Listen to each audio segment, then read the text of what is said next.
Lecture से सही है।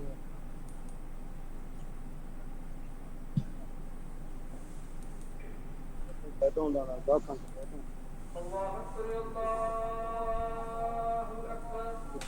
जरूरी है। बैठो बैठो बुला लो तुम बात कर सकते हो। 3:30 कितना नहीं पहुंचे उधर पहुंच गए। अभी 3:30 बाद दे सकते अस्सलाम बाद वालेकुम। क्लास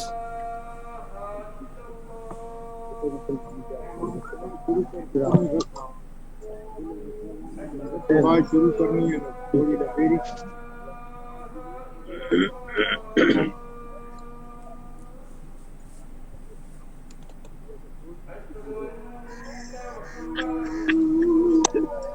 ही ना तो पहले छोड़ दे रहता ये तो पहले भूख लगाना था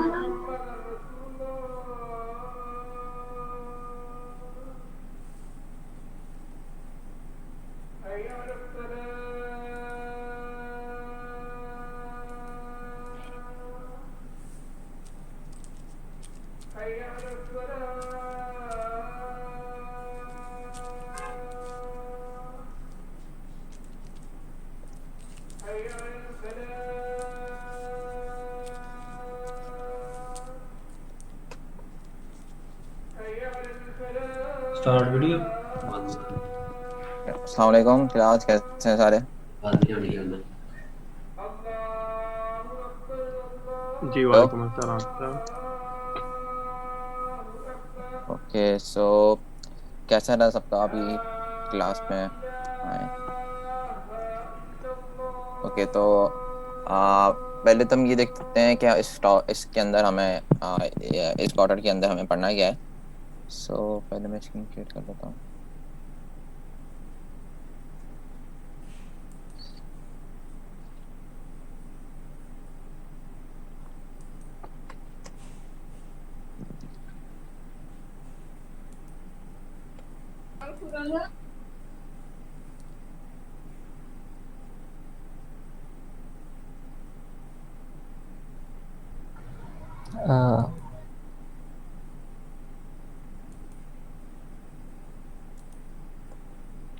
ओके सर 1 मिनट दीजिएगा, मैं तो 1 सेकंड दीजिएगा, 1 सेकंड मैं आपको म्यूट करता हूँ, फिर अनम्यूट कर दूंगा आपको। म्यूट ऑल और IoT अनम्यूट। सर आप तो शुरू करूँ मैं? Yes sir. ओके सो मेरा नाम है अंद्रे एजाज। सो मैं यहाँ पर आपको भी IoT का क्वार्टर 2 एम्बेडेड मैं पढ़ाऊँगा। आज ज़्यादातर बच्चे बहुत से मुझे जानते होंगे ऑलरेडी, लेकिन कुछ नहीं नए न्यू स्टूडेंट्स हैं तो वो शायद नहीं जानते हों। तो मैं इलेक्ट्रिकल इंजीनियर हूँ नस से, और मैं IoT के अंदर पढ़ाता हूँ। IoT के अंदर मेरा इंटरेस्ट है काफ़ी, और एम्बेडेड सिस्टम्स भी काफ़ी है। और मेरे साथ यहाँ हैं जमील अहमद, जो अपना इंट्रोडक्शन भी करवाएंगे खुद। जमील। अच्छा यस सर, मैं भी IoT PIAC के साथ 2 साल से हूँ और IoT ही पढ़ रहा हूँ। आप लोगों ने मुझे पहली फर्स्ट टाइम में देखा होगा। बेसिकली मैं भी एक छोटे से स्टार्टअप के साथ भी चल रहा हूँ जो IoT से ही रिलेटेड है, और बस इतना छोटा सा मेरा इंट्रोडक्शन है। इंशाल्लाह आपको जब हम लोग साथ चलेंगे पढ़ेंगे तो फिर पढ़ाएंगे, बल्कि तो आपको और भी ज़्यादा अच्छा लगेगा। इस क्वार्टर के अंदर हमारा जो सिलेबस है वो पहले तो ये है कि हम 10.1 रस्ट और 10 चैप्टर पूरा, और 13.1 एंड 16.1 हम कवर करेंगे। और उसके बाद हम एम्बेडेड के ऊपर जाएंगे। और ये हमारा, और इसके लिए हम थोड़ा सा इसके अंदर रिलेटिवली पिछले क्वार्टर के हिसाब से थोड़ा सा हम फास्ट जाएंगे, बिकॉज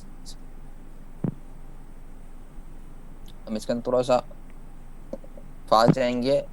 और हम रिलेटेड पहले, क्योंकि हमारे पास इसमें ऑलरेडी रिकॉर्डेड वीडियोस हैं। हम पूरे हफ्ते आपको एक इंट्रोडक्शन क्लास होगी जैसे कि आज होगी, और अगले हफ्ते हम उसकी क्वेरी सॉल्व करेंगे, और दरमियान में आपको एक टारगेट दिया जाएगा कि इन चैप्टर्स के आपने कवर कर कर आनी है वीडियोस ऑलरेडी। और फिर हम यहाँ क्लास के अंदर मोस्टली कोडिंग को रिलेटेड और प्रैक्टिकल चीज़ देखेंगे, ताकि क्योंकि आपने ऑलरेडी वीडियो सही अच्छा, दूसरी चीज ये है कि अगर आप लोग की कोई क्वेरीज हैं अभी फिलहाल स्टार्टिंग के वक्त, तो वो भी पहले पूछ लें। अच्छा सर, दूसरी चीज़, एक और चीज़ है कि जितने भी स्टूडेंट हैं ना, वो सारे अपने रोल नंबर भी साथ साथ लिख लें, वरना जो है आपको फिर क्लास से आउट कर दिया जाएगा। और दूसरी चीज़ है कि अगर रोल नंबर नहीं होगा तो आपके अटेंडेंस मार्क नहीं होगा। तो अपने नाम के साथ साथ अपने रोल नंबर भी साथ में लिखें।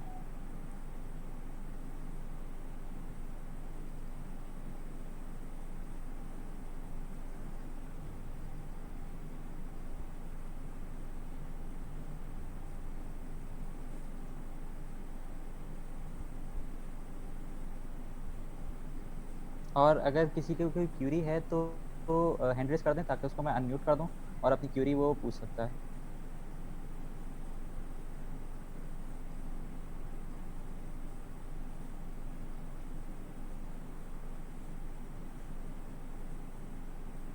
वालेकुम सर। वालेकुम अस्सलाम जी। सर क्वेश्चन ये है कि ड्यूरिंग मीटिंग में अगर उसको रोल नंबर अपने नाम के साथ एडिट करूं, या उसके क्या तरीकाकार है? अच्छा देखिए, आपका नाम जहाँ पे लिखा होगा ना, वहाँ पे मोर का ऑप्शन होगा, उस पर क्लिक करेंगे तो रीनेम का ऑप्शन ऑप्शन आएगा। उस पर आप रीनेम कर सकते हैं, अपने नाम के आगे अपना रोल नंबर लिखना है। ठीक है सर, थैंक यू।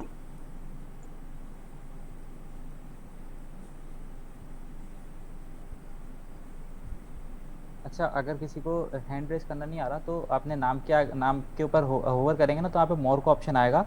उस मोर के ऑप्शन पे क्लिक करेंगे तो यहाँ पे आ जाएगा, रेज योर हैंड करके ऑप्शन आएगा।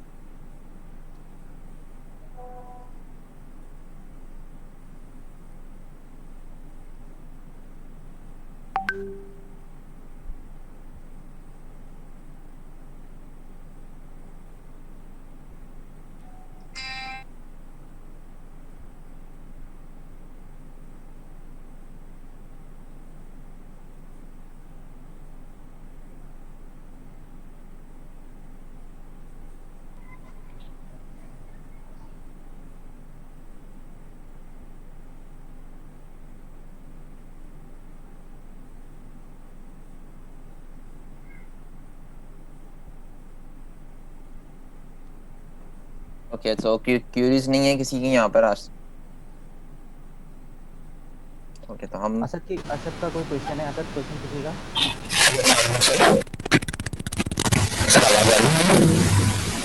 आपकी आवाज़ थोड़ी सी खराब आ सर। रही है, थोड़ा आप आवाज आ रही है सर? क्वेश्चन करिएगा। हाँ सर, मैं पूछ रहा था कि अगर जैसे स्टूडेंट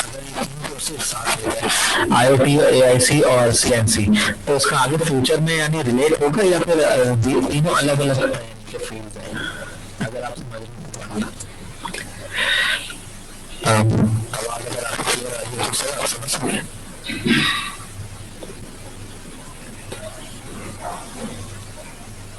सर, आपको क्वेश्चन समझ आया? मुझे तो आवाज़ नहीं आई इनकी ठीक। मुझे भी आवाज़ नहीं आई है, लेकिन उन्होंने शायद टाइप भी किया हुआ क्वेश्चन।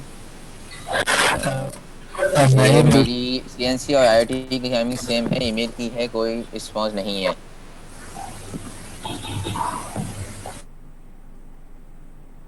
अच्छा, शायद मेरे ख्याल में इनका ये क्वेश्चन था कि ये एआई में भी है, सीएनसी में भी है और आईओटी में भी है, तो उसका जो है वो आगे करके क्या, ऐसा कोई क्वेश्चन था इनका।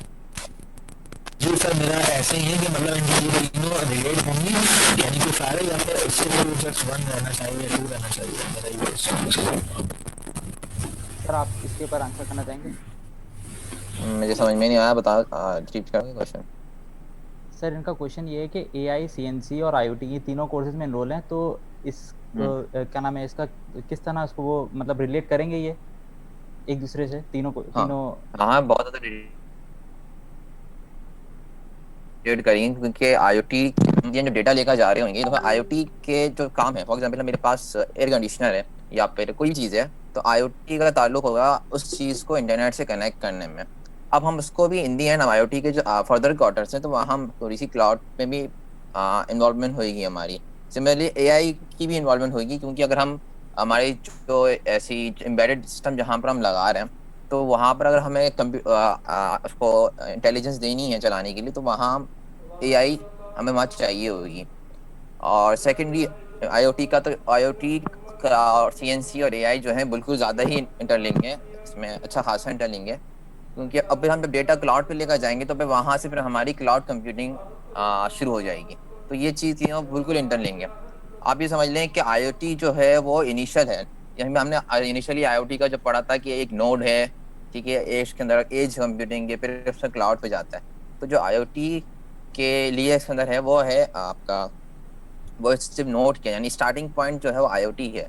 आईओटी से फिर जब डेटा क्लाउड पे जाता है तो फिर वहाँ से क्लाउड कंप्यूटिंग शुरू हो जाती है। अब एआई आप क्लाउड पे भी लगा सकते हैं, वो आप उसके एज पे भी लगा सकते हैं, और उसको हम डायरेक्ट मशीन में भी लगा सकते हैं। अच्छा, लेकिन एआई जो है वो माइक्रो कंट्रोलर जो हम इस्तेमाल करेंगे उसमें लगाना थोड़ा सा मुश्किल हो जाता है, लेकिन हम अक्सर उसको एज पे काम करते हैं एआई का काम। हम इस तरह की जो हैवी प्रोसेसिंग होती है वो एम्बेडेड पे नहीं करते। तो इंटरलिंक इस तरह है बहुत ज़्यादा, इस तीनों फील्ड है। ओके, तो फिर ये समझ में आ गया आंसर। अस्सलाम वालेकुम सर। वालेकुम सलाम। जी सर, कैसे हैं आप? ठीक ठाक। सर, जो लोग आईओटी पढ़ रहे हैं, आपने कहा आईओटी में सीएनसी और एआई भी इन्वॉल्व है, तो जो लोग मतलब तीनों कोर्सेज में इन्वॉल्व हैं वो ही फिर आईओटी में मतलब बेहतर होंगे? हम तो जस्ट आईओटी में जो लोग हैं नहीं नहीं नहीं नहीं नहीं तो नहीं, वो देखें, इसका सीन ये है कि आपका जो काम है ना, आप सीएनसी के आपने क्लाउड पर डेटा भेज दिया, आपका काम वहां तक है। ठीक, अब क्लाउड, क्योंकि हम आईओटी में अगर बैठेंगे तो हम किसी और का क्लाउड इस्तेमाल कर रहे होंगे, और फिर उस क्लाउड को हमसे उनकी सर्विस ले रहे होंगे। अब आप एक पूरा किसी ऐसी ऑर्गेनाइजेशन में चले गए जो कि पूरा एक इंफ्रास्ट्रक्चर बना रहा है आईओटी का, ठीक है, जो क्लाउड पे भी जा रहे हैं, क्लाउड की कंप्यूटिंग का भी काम कर रहे हैं। हाँ, अब ये कह सकते हो कि हाँ आईओटी के अंदर हमें एआई का इस्तेमाल होगा, इसी वजह से हम इसमें हमें बेसिक एआई में पढ़ाएंगे, जैसे वॉइस कंप्यूटिंग वगैरह हम इसमें फर्दर क्वार्टर में पढ़ाएंगे। लेकिन अब ऐसी बात है, कुछ एआई कंपोनेंट हम बहुत डीप में नहीं जाने वाले। हम सिर्फ जो मोस्ट कॉमन है, जैसे कि वॉइस कंप्यूटिंग जो है वो ज़्यादा इस्तेमाल होती, तो हम वो डालेंगे, वो इस कोर्स में हम आपको पढ़ाएंगे। तो एआई का जाहिर सी ये बात है कि हाँ जो बंदे तीनों सीखेंगे तो वो थोड़ा एज होगा, लेकिन ज़रूरी नहीं है, क्योंकि अगर आप सिर्फ अपने ही इसमें भी एक्सपर्टीज रख लेते हैं ना, तो ये भी एक बहुत ही इंपॉर्टेंट चीज़ हो जाती है। क्योंकि फिर आप, ये होता है ना कि आप सब में घुस जाओ, ये ना हो कि सब खराब रह जाए। ठीक है, अगर आप स्पेशली इसमें भी कर लें तो ये भी काफ़ी इंपॉर्टेंट हो जाता है। तो इसमें ऐसा नहीं है, हम क्लाउड भी बताएंगे, क्लाउड पर डेटा भेजना किस तरह है, ठीक है, अब क्लाउड चलाना किस तरह है, क्लाउड बनाना किस तरह है, ये हम आईओटी में फैला रहे हैं। ठीक, अब इसके लिए आपको ज़रूरत भी नहीं है, क्योंकि आपका काम वहाँ जा ख़त्म हो जाता है, वहाँ से फिर क्लाउड वाले का काम शुरू हो जाता है। लेकिन हाँ, क्योंकि इंटरलिंक है तो यस बेनिफिट ज़रूर हो सकता है उसको एक्स्ट्रा कहीं पे, लाइक एक फ्रंट एंड डेवलपर होता है और एक बैक एंड होता है और एक फुल स्टैक डेवलपर होता है। तो सिमिलरली इस तरह का सीन है इसके अंदर। अस्सलाम वालेकुम हंजला, इमरान बात कर रहा हूँ। जी जी बोलें। हाँ अच्छा, हंजला मैं इमरान बात कर रहा हूँ आईओटी फैकल्टी से। अच्छा, ये अभी सवाल बड़ा अच्छा था और आपने भी बहुत अच्छी तरह एक्सप्लेन किया। सिर्फ छोटी सी एक बात ऐड करूंगा, जिस तरह अगर कोई बच्चा तीनों में एनरोल ले तो उसको फ्यूचर में ये चांसेस है कि उस किसी न किसी फील्ड में वो उसको फौरन जॉब मिलने का चांस है। लेकिन अगर कोई एक में भी इनरोल है तो उसका मतलब ये नहीं है कि सिर्फ आईओटी कर रहा तो पीछे रह जाएगा। इनफैक्ट अगर जो आगे चलने वाली जो फील्ड्स होंगी ना, ये पूरे का पूरा टीम वर्क होगा। ऐसा नहीं होगा कि अगर आपने आईओटी सीख लिया, एआई भी सीख लिया, सीएनसी भी सीख लिया, ब्लॉकचेन पढ़ लिया तो आप अकेले ही चांद तक पहुंच जाओगे। लेकिन चांद तक जाने में भी आपको ऐसा नहीं होता कि आप अकेले जाते हो ना, पूरा एक टीम होती है, पूरी टीम काम कर रही होती है, 4-5 लोग होंगे कम से कम। तो अगर आप आईओटी में एक्सपर्ट हो, एक एआई वाला एक्सपर्ट आ गया, एक सीएनसी वाला एक्सपर्ट आ गया, तो वो सारे के सारे साथ मिलकर काम कर रहे होंगे। जिस तरह अभी जमील ने शुरू में बताया कि एक स्टार्टअप के साथ इसने काम किया है या अभी शुरू किया काम ना, तो जमील कोई ऐसा नहीं है, जमील मतलब कि क्या कहते हैं सारी फील्ड्स के अंदर एक्सपर्ट है। कुछ जमील की एक्सपर्टीज है, कुछ जमील के साथ जो टीम मेंबर थे वो क्लाउड के एक्सपर्ट है, कुछ टीम मेंबर थे वो फिर मार्केटिंग के एक्सपर्ट थे। तो इस तरह पूरे का पूरा टीम वर्क साथ काम कर रहा होता है। सवाल आपका अच्छा था और ऐसा बिल्कुल नहीं है कि आपने अगर एक में पढ़ लिया तो आप पीछे रह जाएंगे, सारे पढ़ना जरूरी है। तो एक में भी पढ़ेंगे और उसको अगर आप बहुत अच्छी तरह दिल लगा कर पढ़ लें तो बहुत आगे जाएंगे आप, इसकी फिक्र नहीं है। अच्छा मतलब मेरे पास अगर आप मुझे सिर्फ 5 मिनट दें, मैंने छोटी सी खाली इंट्रोडक्शन के लिए कि क्या क्या चीजें होने वाली हैं, इनको अनाउंसमेंट वगैरह कहाँ बनी हुई हैं, तो मेरे पास 2-3 स्लाइड्स हैं, तो अगर आप टाइम दे तो मैं वो इनसे शेयर कर दूं, फिर बाकी सवाल लेके आप क्लास स्टार्ट कर देना। ठीक है बिल्कुल ठीक है।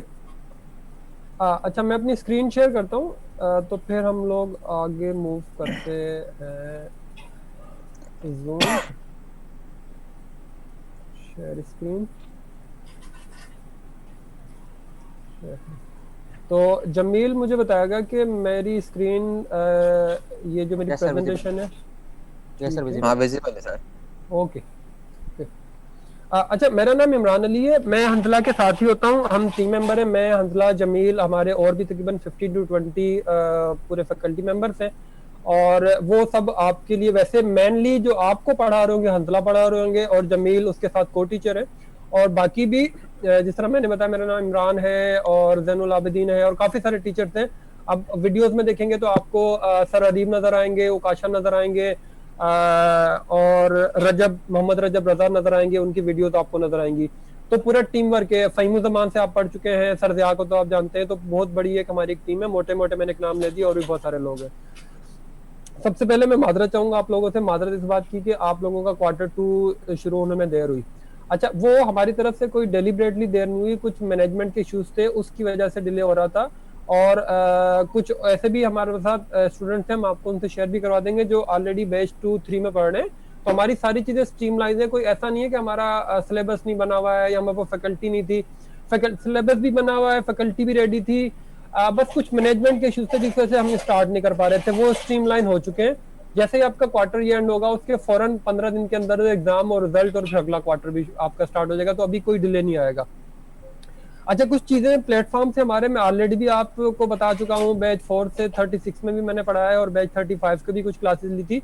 तो आप लोगों ने पोर्टल को तो एक्टिवेट करना आता ही होगा। अच्छा वीडियोस के लिए कल तक की क्यूरियोसिटी आई नहीं है, रात की मैं आपको अपडेट दे दूं, रात 2-3 बजे तक जाके हम लोगों ने आप लोगों की पोर्टल की Q2 की वीडियो स्टार्ट कर दी। उसमें आपको रस्ट प्रोग्रामिंग पार्ट 3 के नाम से जो नया आपको एक पूरा पैक मिलेगा, और एम्बेडेड रस्ट पार्ट 1 और एम्बेडेड रस्ट पार्ट 2, ये सारी की सारी न्यू आपके अंदर पोर्टल में जो एडिशन हुई है, इसके अंदर पर वीडियोस में जाएंगे तो आपको फर्दर तो काफी डिटेल में सारी चीजें मिलेंगी। तो अभी आपने रस्ट प्रोग्रामिंग पार्ट 3 पे फोकस करना है, जिसके अंदर चैप्टर 10 कंप्लीट है, 13.1 और 6.1 है। हंसला ने थोड़ा गाइड कर दिया, आगे किस तरह करना है वो और भी गाइड कर देगा, क्योंकि मेनली हंसला लीड करेगा। मैं सिर्फ पूरा प्रोग्राम का आपको बता रहा हूँ, आपको आगे चलना किस तरह है।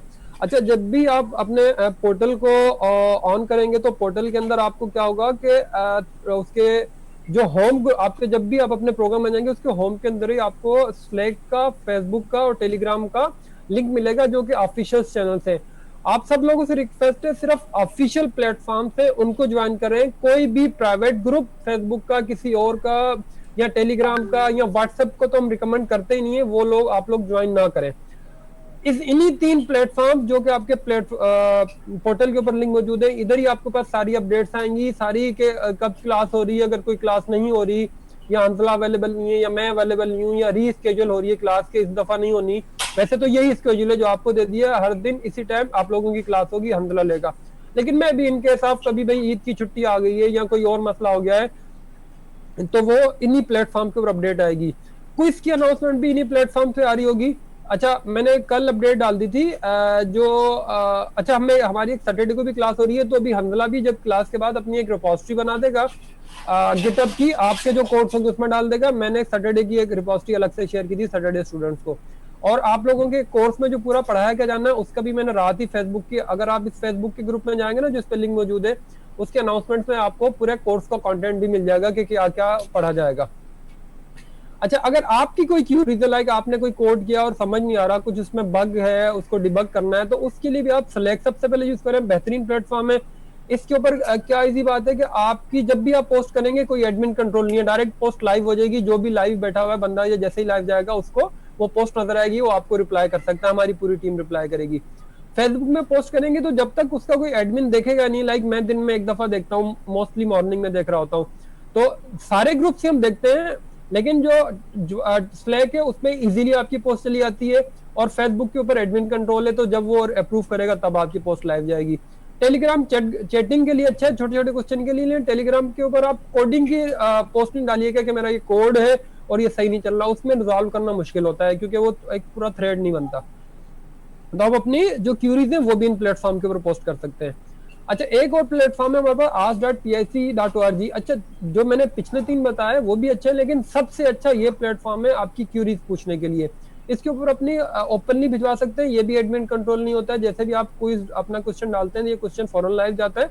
और इस पे भी मैं तो डेली देखता हूँ सारे प्लेटफॉर्म को, बाकी टीम भी उनको जैसे ही टाइम मिलता है वो सारे प्लेटफॉर्म देख रही होती है और आपको उस पर रिस्पॉन्ड मिलता रहेगा।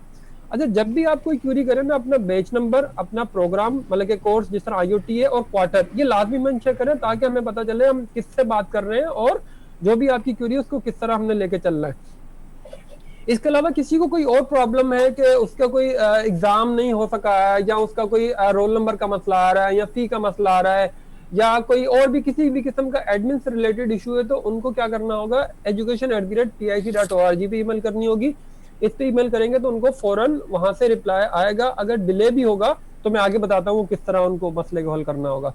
अच्छा, जब भी आप ईमेल करें इस ईमेल के ऊपर तब अपना रोल नंबर, बैच, क्वार्टर और प्रोग्राम लाजमी लिखिएगा, नहीं तो जो एजुकेशन के ऊपर ये लोग बैठे हुए हैं, अगर आप ब्लाइंडली कोई ईमेल कर देंगे बगैर रोल नंबर के या बगैर अपने बैच के या बगैर क्वार्टर के, तो उनको पता नहीं चलेगा किसकी ईमेल है, तो वो रिप्लाई नहीं करेंगे।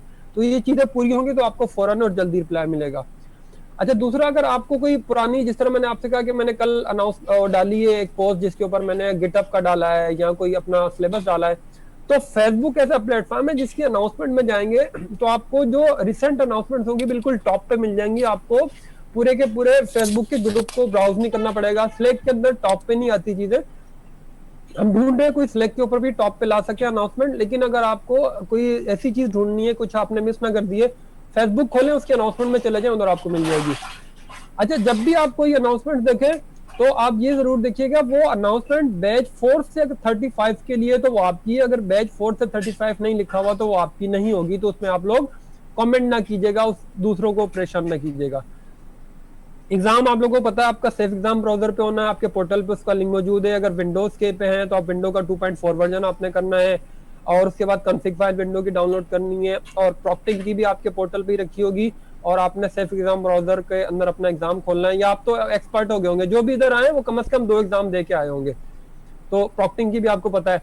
अच्छा, अनाउंसमेंट जो है आपके पोर्टल में भी अवेलेबल होती है, लेकिन ये क्या होता है, ये मिक्स होती है, इसमें सारे प्रोग्राम्स की आ रही होती हैं, सारे बैचेस की आ रही होती हैं। तो अगर आप जो इसी पोर्टल के ऊपर फेसबुक के ग्रुप का लिंक है उसके अंदर जाके अनाउंसमेंट देखेंगे, वो आपको सिर्फ आपके कोर्स से रिलेटेड आपको मिल रही होंगी अनाउंसमेंट, बाकी कोर्सेज की नहीं, उसमें मिक्सअप नहीं होगा, उसमें आपको ज्यादा परेशानी नहीं होगी। अच्छा, अल्हम्दुलिल्लाह, सिर्फ मादरत, मेरे एक जूम के ऊपर एक क्वेश्चन आया था बच्चे ने कि किस तरह लिखना है, तो उसकी भी 2-3 स्लाइड्स हैं, तो वो भी मैं जल्दी से कवर कर लेता हूँ ताकि जो बच्चों को क्यूरी हो रही है ना कि जूम को क्या करना है, तो वो भी गाइड हो जाएगा। अच्छा, जूम को आप लोग क्या करते हैं, जूम अगर आपके पास इंस्टॉल पैकेज है या ऑनलाइन भी आप वेब पे खोलते हैं, जूम खोल के और आप डायरेक्ट ज्वाइन मीटिंग पे क्लिक कर देते हैं, तो ऐसा ना करें, ठीक है। ऐसा करेंगे तो हमारे पास आपकी एक तरह से रिकॉर्ड नहीं आएगा कि किसने मीटिंग अटेंड की और किसने नहीं की, ताकि कल को कोई अगर क्लेम करता है कि मैंने तो सारे आपकी क्लासेस ली थी और आप कुछ पढ़ाते नहीं है, तो हम कैसे ट्रैक करेंगे।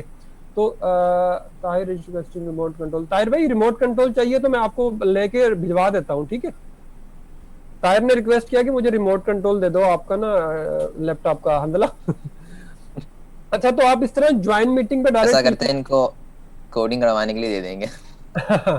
अच्छा, आपको क्या करना पड़ेगा, जब भी आप जूम खोलें इसमें पहले आप साइन इन पे क्लिक करें। आपकी जो रेगुलर आपकी जीमेल या जो भी आईडी है उस ईमेल आईडी पे ईमेल आईडी और पासवर्ड डाल लें। अगर आपकी ऑलरेडी जूम का अकाउंट नहीं बना हुआ, साइन अप कर लें, 1 मिनट के अंदर आपका नया जूम का अकाउंट बन जाता है।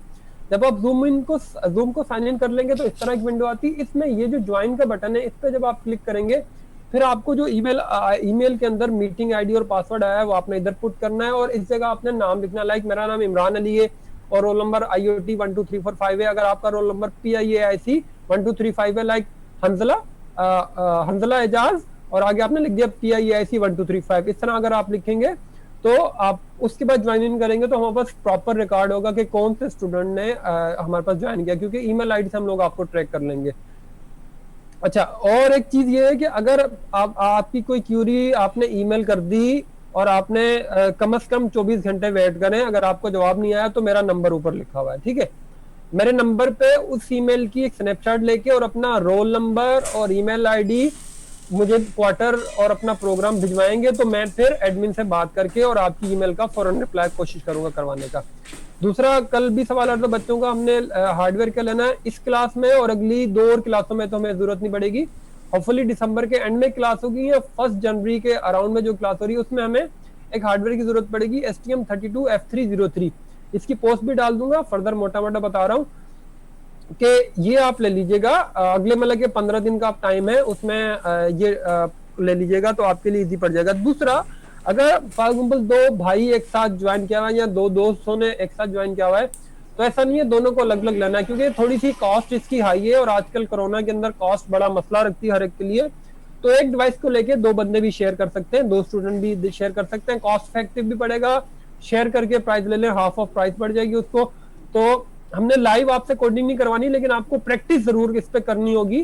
तो इसके लिए होगा कि अगर 2 ने शेयर कर ली होगी, 3 दिन एक बंदा कोडिंग कर लेगा, फिर दूसरा बंदा शेयर करके उससे शेयरिंग कर लेगा, तो उससे ये होगा कि आपकी थोड़ी कॉस्ट इफेक्टिव पड़ जाएगी। मेरी तरफ से हंजला एंड हो गया, सॉरी मैंने अगर टाइम ज्यादा ले लिया। तो अभी बाकी स्टूडेंट की क्यूरीज ले लें और उसके बाद फिर आप लोग फर्दर अपने क्लास की तरफ कंटिन्यू कर लें। Thank you. अच्छा, यहाँ पर एक क्वेश्चन आया हुआ है कि आर्डिनो बोर्ड यूज कर सकते हैं, तो आर्डिनो नहीं कर सकते क्योंकि आर्डिनो जो होता है वो अपना एक ओएस के अंदर चलाता है और बहुत लिमिट करके चलाता है, तो ओएस पहले बार चलाता नहीं है। और उसके अंदर भी ये वो बोर्ड, वैसे भी आर्डिनो जो है वो बहुत ही लिमिटेड बोर्ड है, वो बहुत यानी कि अंडर पावर्ड है, बच्चों के खेलने के लिए बनाया गया हुआ है और उसका कोई प्रैक्टिकली तौर पे आप इंडस्ट्रियल यूज़ नहीं कर सकते ज़्यादा, और करते हैं लोग लेकिन हाँ वो एक हॉबीइस्टिक ज़्यादा है। तो आर्डिनो बोर्ड इस्तेमाल नहीं हो सकता क्योंकि आर्डिनो में सी होती है और वो उसके अपने एक लिमिटेड एनवायरनमेंट होता है, वो उसी के अंदर काम करता है। जब बहुत से यहाँ पर बार बार पूछ रहे हैं कि लिनक्स वर्सेस विंडोज़, तो करंटली तो मैं विंडोज़ है और मेरे पास, और लिनक्स भी है वर्चुअल के अंदर भी है और जैसे पीसी के अंदर भी है, तो दोनों में कर सकते हैं काम, कोई इशू नहीं आता। बस फ़र्क क्या आता है कि अक्सर जब आपकी कोई भी चीज़ होती है ना ओपन सोर्स प्लेटफॉर्म में, ज़्यादातर लिनक्स पे जल्दी चीज़ें आती हैं। तो इसी तरह इसके अंदर भी 1-2 टूल्स ऐसे हैं जो कि लिनक्स पे आए हुए हैं और विंडोज़ पे वो नहीं चलते, लेकिन आप प्रोग्रामिंग कर सकते हैं पूरे, ठीक है। लेकिन पूरा कुछ टूल्स में मसला आता है आपको, आप उसके बिना काम पूरा हो सकता है, लेकिन हाँ थोड़ा इशू आता है कभी कभार, कुछ चीज़ें ऐसी 1-2 हैं इसके अंदर जो सिर्फ विंडोज़ में चलती हैं। ओके, तो अगर आपके वहाँ अगर आप बोलो, मुझे लगा आप AR खटक का म्यूट किया हुआ है और इन्होंने अपने अभी तक रोल नंबर नहीं लिखा, आप अपना क्वेश्चन पूछ लें AR खटक साहब। हेलो सर, सॉल्व हो गया वो जो पूछ रहे। ओके ओके ओके, हाँ वर्चुअल मशीन से भी हम कर सकते हैं STM32, शोएब अशफाक के वर्चुअल मशीन में, लेकिन आपको थोड़ी पोर्ट की USB की सेट करना पड़ती है। कभी कभी बॉसों को वर्चुअल मशीन में शो नहीं हो रहा था, वर्चुअल मशीन उबुंटू की है डालकर उसमें काम हो सकता है, बड़ा इशू नहीं है। अच्छा सर, मोहम्मद हसान को अनम्यूट किया है, अपना क्वेश्चन पूछिएगा। जी अस्सलाम वालेकुम सर। सर मुझे ये पूछना है कि हमने STM32F303 ही लेने कि हम STM32F4 या F यानी जो थोड़े से इसके न्यू मॉडल्स हैं वो भी परचेज कर सकते हैं, क्योंकि रैम और इनकी फ्लैश वगैरह का फर्क होता है। F3 ले लो, बेहतर है। STM32F3 के बाद F304 में हाई चल जाता है, लेकिन न्यूक्लियो या दूसरी साइड पे नहीं जाएंगे क्योंकि उसमें कंपाइलेशन F3 कंपेटेबल होगा इसलिए क्योंकि लाइब्रेरीज जो हम लोग यूज करेंगे ना वो F4 की कंपेटेबल नहीं होगी, फिर आपको फिर अलग से बैठ के अकेले को पढ़ना पड़ेगा, क्योंकि हम लोग अब सबको पढ़ा रहे हैं। तो F3 की लाइब्रेरी सारी कंपेटेबल होंगी तो वही हम लोग यूज करेंगे, तो कोशिश करें कि F3 आप लोग ले लें। और सर हमने वो वाला लेना इसमें लाइट्स में आई थिंक आपकी पिछली कोई असाइनमेंट थी मैं देखता था, तो वो उसमें फेसबुक पे लाइट्स वाली कोई असाइनमेंट भी होती है, हमने लाइट्स को चलाना है, तो वो हमने बेसिकली लाइट्स वाला बोर्ड लेना है, इसमें लाइट्स लगी हुई हैं, डिस्कवरी बोर्ड लेना है। F303 जो डेवलपमेंट बोर्ड है ना, जिसके अंदर आपको बहुत सारी चीजें मिल जाएंगी, उसके अंदर LED बिल्टन भी है, उसके अंदर जो है एक्सीलरोमीटर भी है, जायरोमीटर भी है, मतलब सेंसर है, तो वो वाला बोर्ड आपने लेना है जो डेवलपमेंट बोर्ड है। ओके, उसके अंदर बहुत सारी चीजें, तो आप जब हम लोग बुक पढ़ेंगे ना, आप साथ साथ हमारे साथ करते रहेंगे तो आपको वो आइडिया हो जाएगा कि हमने F303 क्यों चूज किया रादर F1 और F4 के बजाय। Okay, thank you. बाकी काम हम उसमें भी कर सकते हैं, लेकिन फिर उसकी कंपाइलेशन की लिस्ट है बहुत सारी, अनलिमिटेड कंपाइलेशन पे रस की जो कंपाइलर अवेलेबल हैं तो वो आप ले सकते हैं, लेकिन फिर वो हम कंपाइलेशन भी चेंज हो जाएगी। बाकी ये है कि पिंस कॉन्फ़िगरेशन माइनर्स ही डिफरेंट होती है हर उसके अंदर ना, तो फिर हम उस पिन के हिसाब से पढ़ा रहे होंगे F3 के हिसाब से, तो थोड़ा आगे पीछे हो जाएगा, तो ये जी इशू है, जी वरना कोई इशू नहीं है। Okay, thank you sir, thank you. अच्छा सर, और क्वेश्चन लेने हैं या आप कोडिंग की तरफ जाएंगे या? आई हैव STM32 नहीं, न्यूक्लियो जो है वो नहीं चलेगा, डिस्कवरी जो किड वाली वो चलेगी, न्यूक्लियो नहीं है। ओके सर जी, वही है और इम्पोर्टेंट क्वेश्चंस, क्वेश्चन, और क्वेश्चंस ले लेने हैं लेते या हैं अभी भैया। क्लास की तरफ चलते हैं? ओके, अब एक और स्टूडेंट को मैंने अनम्यूट किया है, शफाउल्लाह करके नाम है, सॉरी मैं अगर गलत प्रोनाउंस कर रहा हूँ तो। जी बोले। जी जी जरूर। हाँ, आवाज आ रही है? जी जी। सर मैं ये कहना चाह रहा था कि ना जब ये हमारा मतलब सेशन कंप्लीट हो जाए, क्वार्टर कंप्लीट हो जाए, एग्जाम आते हैं, तो हम ना जब हम एमसीक्यूज वगैरह सोल्व करने लगते हैं तो कुछ ना वहाँ पे चीज़ें डिफरेंट सी होती हैं, कुछ न्यू चीज़ें होती हैं, मतलब कोडिंग में कुछ न्यू सिंटैक्स आया होता है। सर इस तरह की चीज़ें काइंडली हमें पहले फेमिलियर कर दिया करें, और पहले एग्जाम स्टार्ट होने से पहले हमें एक बता दी करें कि इस टाइप का और ये चीज़ें आपसे पूछी जा सकती हैं, तो फिर इसलिए वहाँ ना हमारे प्रॉब्लम होती है और मार्क्स थोड़े कम आ जाते हैं। ठीक है, इसमें कोई वो नहीं है। कभी कभी ऐसा होता है कि कोई है इतनी डिफरेंस होती नहीं है उसके अंदर, माइनर है तो छोटी छोटी जो होती हैं अक्सर बुक में लिखी हुई होती हैं वो, या फिर फर्दर जो वीडियोस होते हैं उनमें होती हैं, तो उसमें इतना वो इशू नहीं है। सर बेसिकली आई मीन कि थोड़ा ना जब एग्जाम से पहले हमें थोड़ा सा आइडिया ये बता दिया दे करें कि भाई इस तरह इस टाइप का एग्जाम आएगा। अच्छा सर सॉरी, बट जो है हम लोग जो क्लास करते हैं ना, क्लास में हम लोग कोशिश करते हैं कि ज़्यादा से ज़्यादा हम लोग प्रैक्टिकल चीज़ें करें, और आप जो बुक है ना, बुक आपको खुद से रीड करनी है, तो जो भी पूरा का पूरा एग्जाम बनता है ना पीआईसी के अंदर, या हम लोग जो भी एमसीक्यूज होते हैं वो सारे बुक से ही होते हैं, बुक के अलावा नहीं होते। तो जो चीज़ें, जो भी क्वेश्चन आपने लिखे होंगे ना, वो सारे बुक के अंदर से ही और सारे बुक से ही आए थे, बुक के अलावा कहीं और से नहीं हम लोगों ने लिए। और हम लोग रिकमेंड करते हैं कि आप जो है ना बुक खुद से पढ़ के आएँ, हम लोग सिर्फ कोशिश करते हैं कि आपको ज़्यादा से ज़्यादा प्रैक्टिकल करवा लें कोडिंग का। यहाँ पर हम सिर्फ आपको ना प्रैक्टिकल करवा रहे होते हैं, क्योंकि बुक अगर पूरा वीक है आपके पास, अभी फॉर एग्जाम्पल पूरे वीक में आपको बुक कट कर और इसमें करने का, अब नेक्स्ट क्लास के अंदर आए तो आप क्वेश्चंस पूछ लें, जैसे अगर आपको जैसे कोड है आपको नजर आ गए बुक के अंदर, तो फिर वो आप डील कर सकें उससे आराम से। अच्छा हंसला, एक आपने सवाल भी बड़ा अच्छा था, और जमील ने और आपने बड़ी अच्छी तरह एक्सप्लेन किया, जमील ने बड़े अच्छा। देखो ये जो हमारा कोर्स है ना, ये ऐसा नहीं है कि हम लोग अलिफ पे पढ़ा रहे हो पूरा, और जो बुक के बनाए और हम आपको दे देंगे 100 MCQs है, इसको पढ़ के आना, इसके अंदर से 20 MCQs आएंगे। ये इस तरह की चीज नहीं है। इनफैक्ट ये आप लोग अभी थोड़े एडवांस लेवल का पढ़ रहे हैं। बुक हंसला ने बड़ा अच्छा बताया और जमील ने बताया, बुक आपके पास पूरी मौजूद है, बुक का लिंक आपको दिया हुआ, मैं दोबारा भी शेयर कर दूंगा। बुक को आप पूरा पढ़ें। आपको हम क्या समझाते हैं, देखें एक कॉन्सेप्ट पूरा बुक में दिया हुआ है कि ये कोड है, ये फंक्शन बनता है, इस तरह बनता है, उसी से रिलेटेड हम आपको इधर एक क्यूरी करवाएंगे कि भाई ये कोड है और ये जो बुक में भी समझाया हुआ है हम भी आपको समझा रहे हैं, इस तरह होता है। अच्छा, अब ये लाजमी नहीं है जो हमने क्लास में कोड करवाया है या बुक के ऊपर जो कोड किया हुआ है सेम का सेम कोड ही हम एग्जाम में देंगे, ठीक है। हम सिनारियो वही पूछेंगे, ठीक है, कोड एक लिखा होगा, लेकिन अगर आपने अच्छी प्रैक्टिस की हुई है, अच्छा डिबगिंग की हुई है, तो आप जो हमने क्विज आपको दिया होगा और उस पे देख के आप पढ़ सकते बता सकेंगे कि ये कंपाइल हो सकता है, या इसमें कंपाइल टाइम एरर आएगा, या ये प्रोग्राम पैनिक हो जाएगा, या इसका ये रिजल्ट आएगा। यही सवाल होते हैं हमारे। तो जमील ने भी बड़ा अच्छा कहा और हंसला भी कि हमारा कोई भी जो सवाल होता है आउट ऑफ द बुक नहीं होता, ठीक है। लेकिन ऐसा नहीं होता कि डिट्टो हो, मतलब कि डिट्टो कॉपी नहीं होता बुक की, लेकिन कॉन्सेप्ट पूरा वही होता है। राइट सर, बिल्कुल आउट ऑफ नहीं होता। कुछ चीजें होती हैं, मतलब हमें फेमिलियर इतने नहीं होते खास, तो वहाँ पे पोर्टेबल भी नहीं मिलती और बुक्स में शायद नहीं मिलती, अक्सर मिल जाती हैं कुछ चीजें। अगर आप हमें ना ऐसा करें, बात कर रहे हैं तो गिट का एग्जाम हमने बना नहीं था, वो सर दिशान ने बनाया था, उसमें शायद कुछ क्यूरीज है। बाकी अब परेशान ना हो, आगे अगला सवाल ले लें, क्या नाम है जमील भाई, तो फिर उनको रिस्पॉन्ड कर दें। 2:15 पर क्लास स्टार्ट कर देना, बाकी 10 मिनट्स और सवाल ले लें आप। ठीक है। अच्छा मैक, हाँ कर सकते हैं, मैक भी मसला नहीं है। मानूर को अनम्यूट किया है, मानूर को अनम्यूट किया है। हाँ हाँ। अस्सलाम वालेकुम सर। वालेकुम सलाम।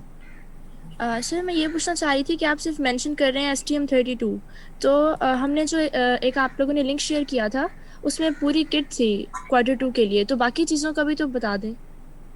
STM32 F3 डिस्कवरी बोर्ड जी जी पूरा है, ठीक है। और जी जी, नहीं बाकी नहीं, किट के अंदर हंसला, ये वो जो पूरी किट की पिक्चर हमने डाली हाँ थी ना, वो वो दोबारा डाल देंगे तो वो पीलियन इसमें module. Bluetooth modules, FTDI modules और रेजिस्टर्स वगैरह, LED लाइट्स, वायर्स, सब कुछ था उसमें। जी जी, देखो वायर्स तो हमें लाजमी चाहिए, ठीक है। बाकी हमारा जी आगे सीरियल कम्युनिकेशन के लिए हमें वो चाहिए होता है सीरियल मॉड्यूल।